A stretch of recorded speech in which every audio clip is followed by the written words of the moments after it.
와, 중국 정말 대단한 발전이네. 일본의 기술력은 정말 끝내주는군. 두 나라 없이는 세계가 돌아가지 않을 거야. 그런데 한국은 별 볼 일 있나? 여기 한국을 우습게 여기는 독일 연방경제부 산업정책 담당 국장이 있습니다. 그는 중국과 일본은 중요하게 생각하면서도 한국은 폄하하고 있어 논란을 일으켰습니다. 그러던 그가 한국 출장을 가게 되었다고 합니다. 아무 기대 없이 도착한 한국에서 그는 이 장면을 목격하고 깊은 충격에 빠졌다고 하는데요. 과연 무슨 사연인지 오늘의 사연 시작하겠습니다. 그 전에 잠깐 구독과 좋아요 눌러주시면 저희에게 큰 힘이 됩니다. 베를린의 회색빛 연방경제부 건물에서 하루를 시작하고 있었습니다. 창밖으로는 가랑비가 창문을 두드리고 있었고 그 소리가 저의 사무실에 가득 울려 퍼지고 있었어요. 책상 위에는 늘 그렇듯 깔끔하게 정리된 서류들이 놓여 있었습니다. 왼쪽에는 독일 국기와 유럽연합 깃발이 세워져 있었죠. 국장님이 문을 열고 들어오셨어요. 요하네스, 오늘 국제산업 보고서 검토는 완료했나? 저는 고개를 끄덕이며 대답했습니다. 네, 모두 끝냈습니다. 다만 하나 특이한 점이 있습니다. 국장님이 안경을 올리며 눈썹을 치켜 올리셨어요. 무엇인가? 한국이라는 나라가 철강 분야에서 계속 상위권에 오르고 있습니다.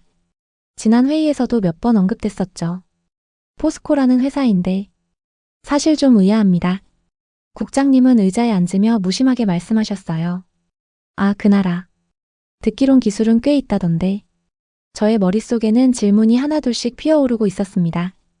선진국 모임 지칠에도 속하지 않은 작은 나라, 자원도 없고 기술도 없었던 나라가 어떻게 독일과 같은 수준에 다다를 수 있단 말인가? 우리는 철강을 하기 위해 석탄과 철광석, 그리고 수십 년의 기술이 필요하다고 믿어왔어요. 한국은 외화도 부족했고 기술 인력도 없었고 심지어 철광석도 나지 않는 나라였습니다. 그날 저녁 카를 하버만 교수와 식사를 하고 있었어요. 그는 오랜 친구이자 뮌헨공과대학교 산업경제학 교수였습니다. 낡은 트렌치코트를 입고 항상 구겨진 노트를 들고 다니는 그는 수염을 덥수룩하게 기르고 있었고 대화할 때마다 손을 많이 쓰는 습관이 있었어요. 저는 와인을 한 모금 마시고 나서 물었습니다. 카를, 자네는 한국의 포스코라는 회사에 대해 들어본 적 있나? 하버만은 와인을 한 모금 마신 후 웃음을 지으며 대답했어요. 오, 요하네스.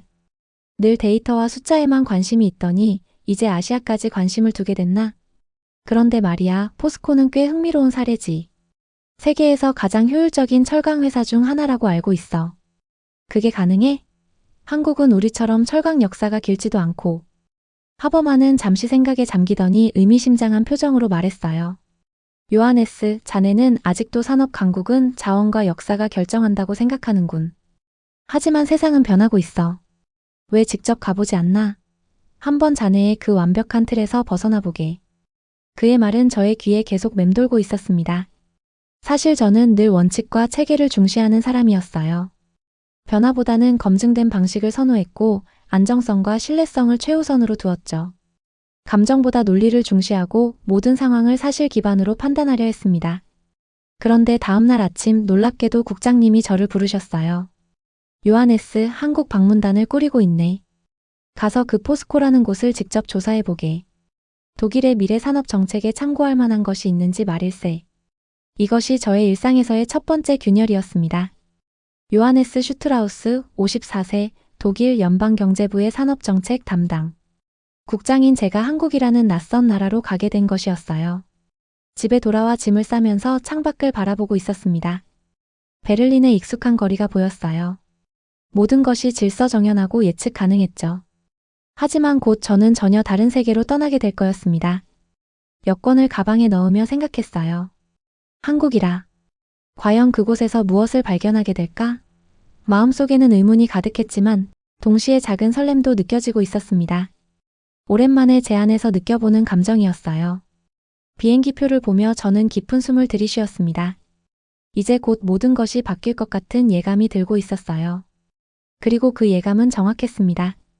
저는 그때 알지 못했지만 이 여정은 저의 인생을 완전히 바꿔놓을 터닝포인트가 될 것이었습니다. 인천공항에 발을 디딘 순간 저는 이미 제 고정관념이 흔들리고 있음을 느끼고 있었어요. 이곳은 제가 알던 아시아 국가의 모습이 아니었습니다.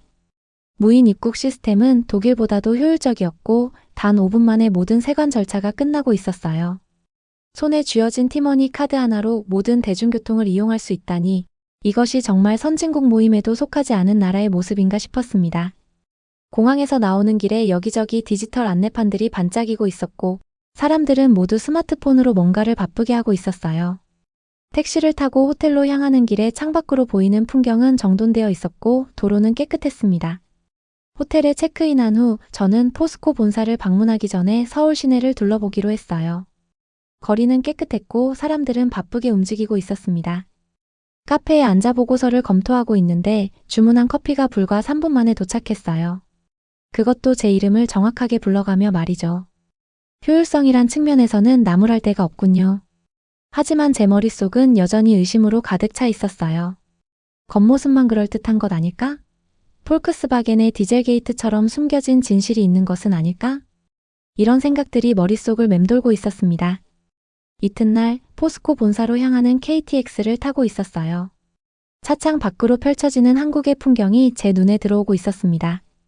산들이 무수히 많았고 그 사이사이로 도시가 자리 잡고 있었어요. 자원이 부족해 보이는 이 나라가 어떻게 세계적인 철강 기업을 만들 수 있었을까? 의문이 꼬리를 물고 이어지고 있었습니다. 포항에 도착하자 한지원 박사가 저를 맞이하고 있었어요. 포스코 기술연구원의 수석연구원인 그녀는 160cm. 중반의 키에 깔끔하게 묶은 포니테일 헤어스타일을 하고 있었습니다. 흰색 실험가운과 단정한 셔츠를 입은 그녀의 맑은 눈빛이 인상적이었어요. 슈트라우스 국장님, 먼 길 오시느라 수고 많으셨습니다. 저는 포스코 기술연구원의 한지원입니다. 그녀의 유창한 독일어에 저는 약간 놀라고 있었어요. 그녀는 마치 제 마음을 읽기라도 한 듯 미소를 지으며 말했습니다. 독일 프라이부르크 대학에서 2년간 연수했었습니다. 아, 그리고 저희 회장님께서 특별히 국장님과의 만남을 요청하셨습니다. 저는 이 작은 아시아 국가의 철강 회사가 보여주는 전문적인 모습에 내심 당황하고 있었어요. 이건 제가 예상했던 시나리오가 아니었습니다. 저는 그곳에서 독일보다 뒤처진 기술, 조악한 설비, 혹은 최소한 어딘가 부족한 부분을 발견할 것이라고 생각하고 있었거든요. 한 박사가 저를 회사 내부로 안내하고 있었습니다. 건물은 현대적이고 깔끔했어요. 로비에는 거대한 철강 조형물이 놓여 있었고 벽에는 회사의 역사를 보여주는 사진들이 걸려 있었습니다. 오늘은 간단히 회사 소개를 드리고 내일부터 본격적인 투어를 시작하겠습니다. 회의실에 들어서자 대형 스크린에 포스코의 역사와 성과가 표시되고 있었어요. 한 박사는 유창한 독일어로 설명을 이어갔습니다. 1968년 한국은 세계에서 가장 가난한 나라 중 하나였습니다. 그런데도 우리는 철강 회사를 세웠어요. 자본도 없고 기술도 없었지만요. 저는 그 말을 듣고 있으면서 속으로 생각했어요. 그게 가능한 일인가? 아무것도 없이 어떻게 시작할 수 있었을까? 그날 저녁 호텔 방에서 저는 하버만에게 이메일을 보내고 있었습니다. 카를, 첫인상은 솔직히 놀랍네. 하지만 지금까지 본 것은 겉모습에 불과해. 내일 공장을 방문하고 진짜 모습을 볼 거야. 하버만의 답장은 빠르게 도착했어요. 요하네스, 자네가 이미 비행기에 올랐다는 것 자체가 나에겐 놀라움이야. 그 완고한 성격으로 말이지. 호기심을 가지고 지켜보게. 어쩌면 자네의 틀이 깨지는 소리를 듣게 될지도 모르니까. 저는 창밖을 바라보며 생각하고 있었어요. 포항의 밤하늘에는 포스코 제철소의 불빛이 별처럼 빛나고 있었습니다. 그 빛이 마치 저를 부르는 것 같았어요. 다음 날 아침 저는 일찍 일어나 준비하고 있었습니다. 오늘은 실제 제철소를 방문하는 날이었어요. 독일인의 철저함으로 시간보다 10분 일찍 로비에 내려갔는데 놀랍게도 한 박사가 이미 기다리고 있었습니다. 일찍 내려오실 줄 알고 저도 일찍 왔습니다. 그녀는 웃으며 말했어요. 저는 그녀의 직관력에 다시 한번 놀라고 있었습니다. 차를 타고 제철소로 향하는 길에 한 박사는 창밖을 가리키며 말했어요. 저기 보이는 바다가 동해입니다. 우리는 이 바다를 통해 원료를 들여오고 완제품을 내보냅니다.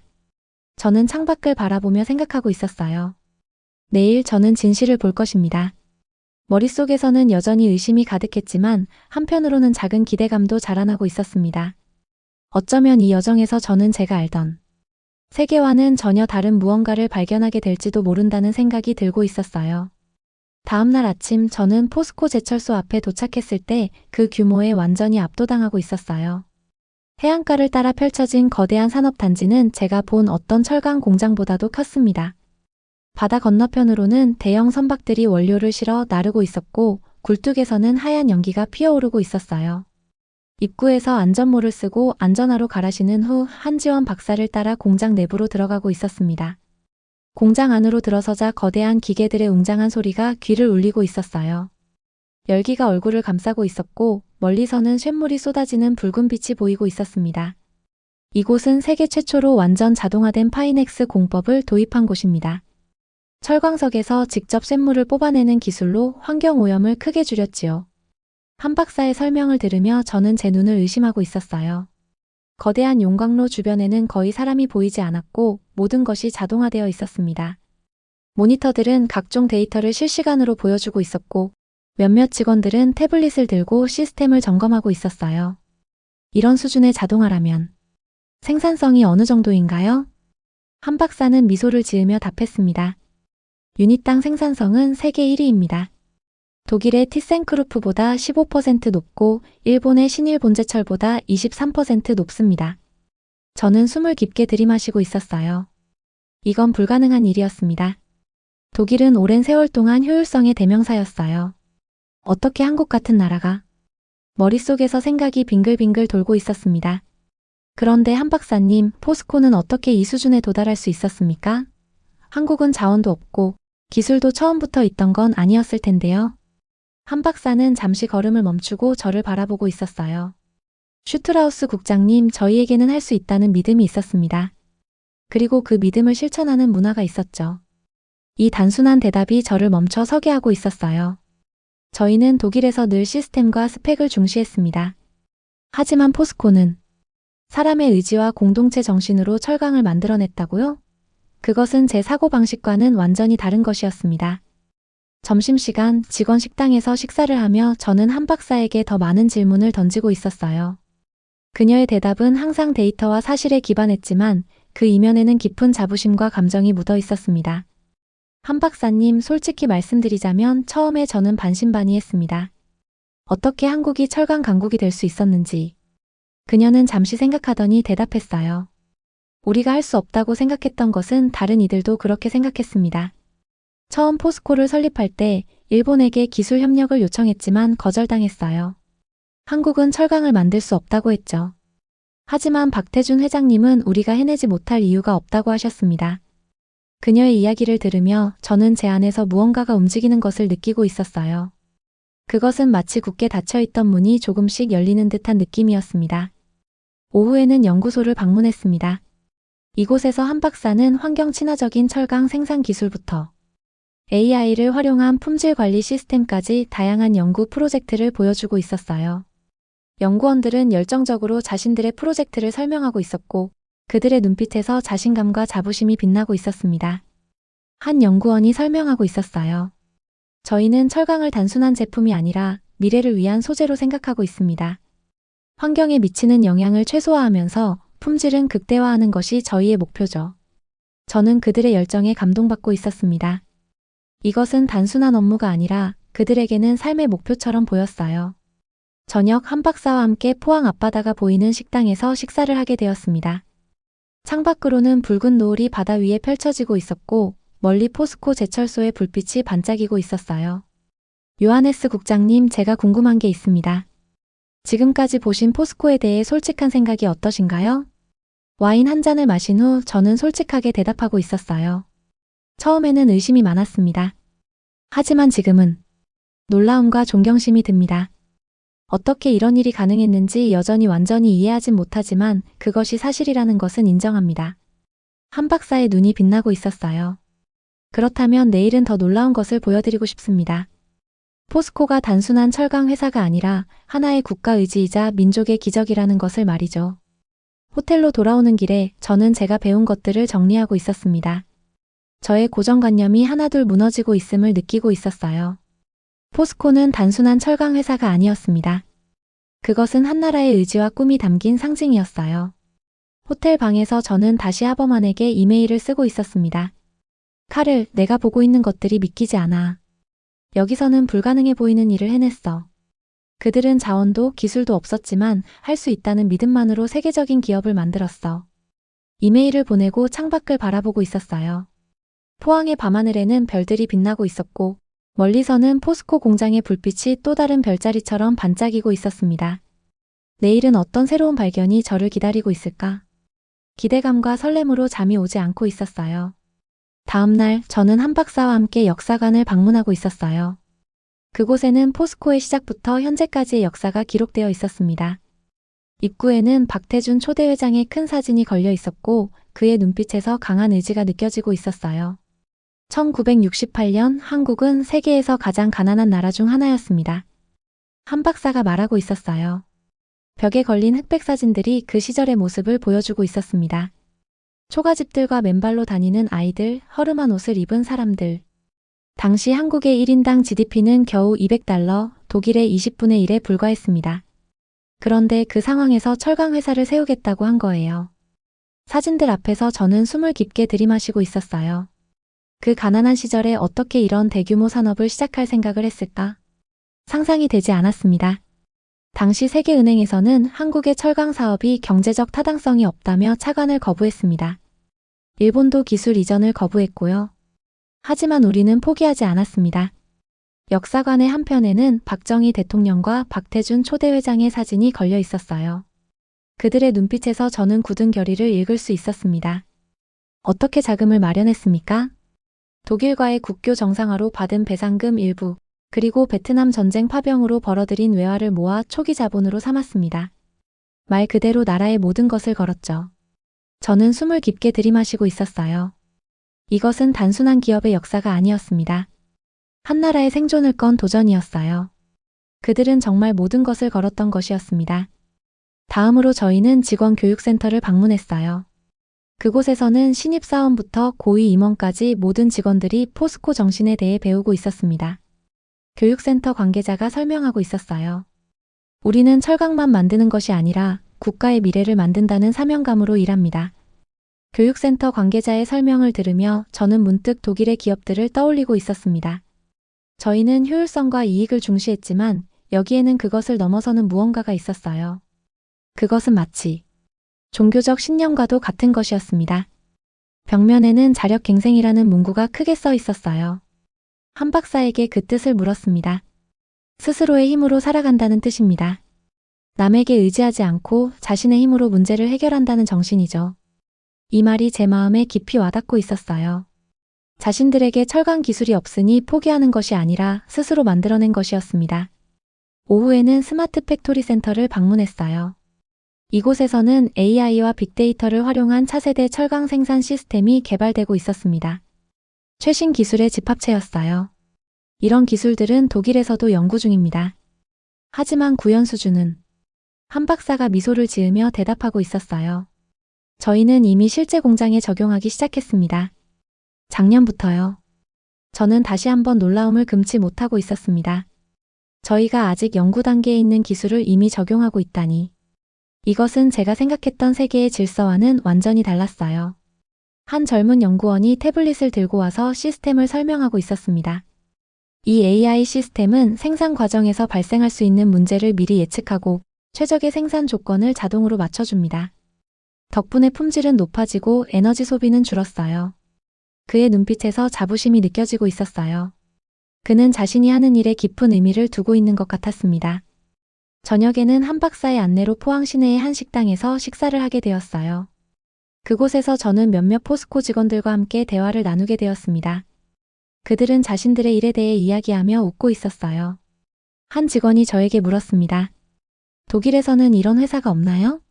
국가와 함께 성장하는 기업 말이에요. 저는 잠시 생각에 잠기고 있었어요. 독일에도 물론 훌륭한 기업들이 많았습니다. 하지만 포스코처럼 국가의 운명과 함께하는 기업은 쉽게 떠오르지 않았어요. 식사를 마치고 호텔로 돌아오는 길에 저는 오늘 본 것들을 정리하고 있었습니다. 포스코는 단순한 철강 회사가 아니었어요. 그것은 한 나라의 의지와 꿈이 만들어낸 결정체였습니다. 그들은 아무것도 없는 상태에서 시작해서 세계 최고의 기업을 만들어냈어요. 호텔 방에서 저는 하버만에게 또 이메일을 보내고 있었습니다. 카를, 내가 틀렸어. 여기서 본 것은 단순한 기업의 성공 사례가 아니야. 이건 국가의 의지와 사람들의 정신이 만들어낸 기적이야. 독일에도 시사하는 바가 크다고 생각해. 그날 밤 저는 잠들기 전 오랫동안 창밖을 바라보고 있었어요. 포항의 밤하늘에는 포스코 제철소의 불빛이 별처럼 빛나고 있었습니다. 그리고 제 마음속에서는 오랫동안 지켜온 신념들이 하나둘 무너지고 있었어요. 세상은 제가 생각했던 것보다 훨씬 복잡하고 다양한 방식으로 성공할 수 있다는 것을 깨닫고 있었습니다. 잠들기 전 저는 내일의 일정을 생각하고 있었어요.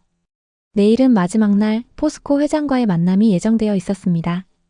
과연 그는 어떤 이야기를 들려줄까? 기대감과 함께 저는 서서히 잠에 빠져들고 있었어요. 한국에서의 마지막 날, 저는 포스코 회장과의 만남을 위해 준비하고 있었어요. 거울 앞에서 넥타이를 매만지며 생각에 잠겨 있었습니다. 불과 며칠 전만 해도 저는 이 방문을 의무적인 것으로 여기고 있었어요. 하지만 지금은 달랐습니다. 진심으로 더 많은 것을 배우고 싶었어요. 회장실로 안내되면서 저는 그곳이 예상과 달리 소박하다는 것에 놀라고 있었습니다. 벽에는 자력갱생이라는 문구가 걸려 있었고 책상 위에는 박태준 초대 회장의 사진이 놓여 있었어요. 방 안에는 화려한 장식품 대신 책들이 가득했습니다.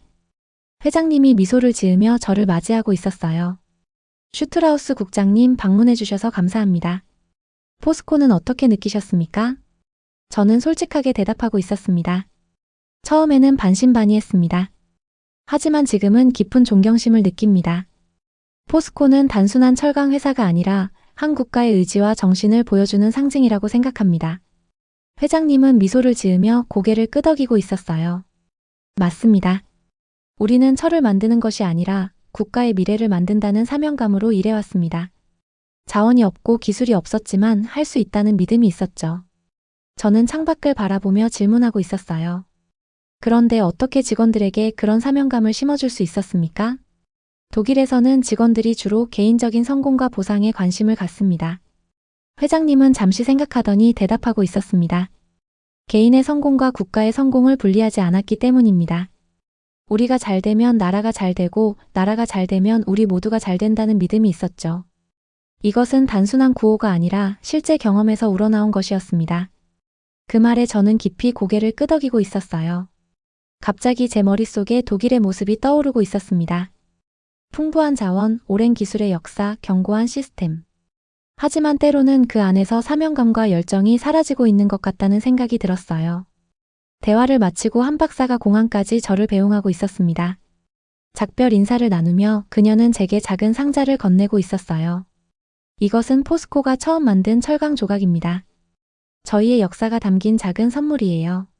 저는 그 작은 철 조각을 받아들며 깊은 감동을 느끼고 있었습니다. 그것은 단순한 금속이 아니라 한민족의 꿈과 도전이 담긴 상징이었어요. 한 박사님 정말 감사합니다. 이번 방문은 제게 큰 배움이 되었습니다. 그녀는 미소를 지으며 대답하고 있었어요. 언제든 다시 방문해주세요. 그때는 더 많은 이야기를 나눌 수 있을 거예요. 비행기에 오르며 저는 창밖으로 한국의 풍경을 바라보고 있었습니다.